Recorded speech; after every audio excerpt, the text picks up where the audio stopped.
Resident Evil 4. Whoa. You know this game's going to be intense when they bring out the scary voice guy to do your title screen. Let me give it a try. This is the Wiiviewer, and I'm going to review Resident Evil 4 for the Wii. First, I'd like to thank Brydog for giving me this game to review. Thanks, Brydog. Resident Evil 4 Wii Edition is a fantastic game to play, but it did have a few problems with it, or as I like to call it, the 7 problems with Resident Evil 4. I'm going to get into the story here and there, but I'm not really going to spoil anything. But I will say you have to come to this area because the president's daughter has been kidnapped, and it's your job to get her back. Resident Evil games have always been about never knowing what's around the corner. But in the last 3 games, it was truly a scary game. Until this one. Number 7. Survival horror or shooter? The game plays more like a third-person shooter than it does a survival horror game. I really like the first part of the game, walking through the creepy woods, always on the defensive, until you get to the town.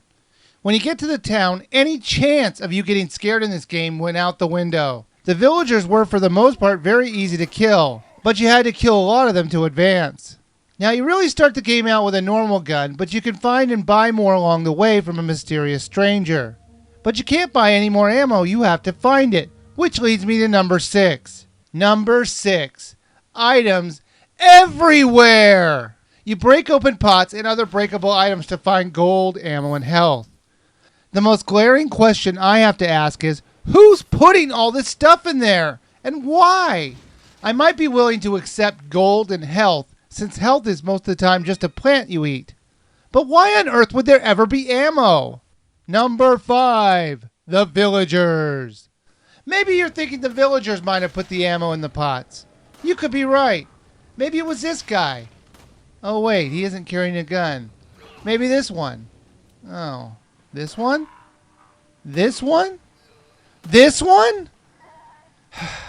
Some of the regular villagers do carry minor weapons like pitchforks, but those are easy to avoid, with the exception being a chainsaw-wielding maniac who will kill you in one hit, which makes it even more strange when they're dropping ammo. Why the fuck are they carrying ammo? It makes absolutely no sense. What's even more messed up is that you can't pick up those pitchforks or chainsaws that they are carrying. The controls for the game are fantastic though. You hold the B button to raise your gun and use the Wiimote to point where you want to shoot. To reload, you have to hold the B button and jerk the Wiimote down. The villagers can be shot in different places. If you shoot them in the leg, it will slow them down. And if you get a really good shot in the head, you can kill them in one shot by making their heads explode.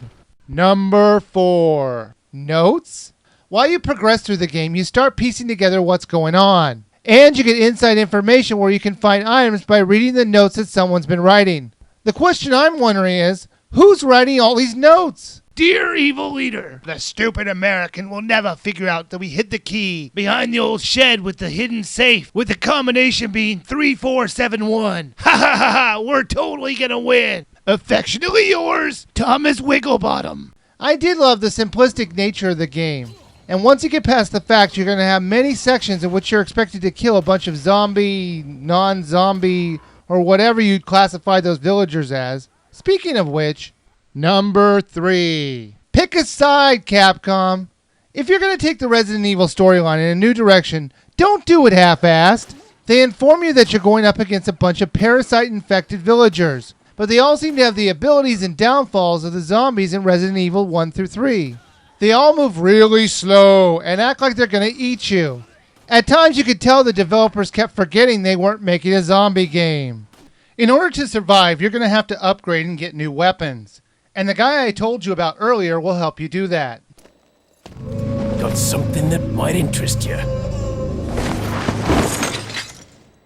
There are some awesome weapons. My favorites were the shotgun and the gun that shoots mines. Number 2. The fastest man alive. I don't have a problem with the fact the villagers are leaving him alone. You don't mess with the guy with a rocket launcher. While it was great buying guns from him, the one thing I wish I could have bought from him was his ability to warp around the world. He was always one step ahead of me. I wish you could have bribed him to have him tell you how he moves around so fast. You could have avoided the overly drawn-out castle levels later in the game. And my number one problem with the game was, drumroll please,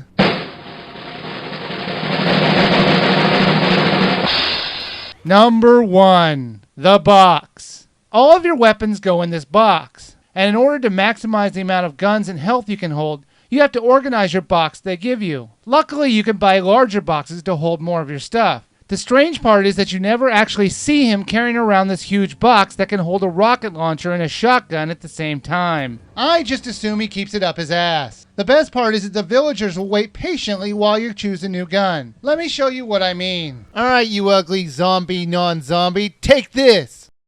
Damn, I'm out of bullets. Time for me to get my box.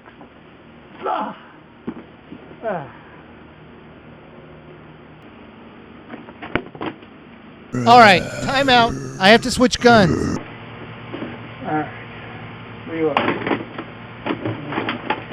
Revolver. Yeah. What the hell are these? Hold on just one more second. There we go. No, I think I might need to save this. Something a little more messy. Oh yeah! Let's do this.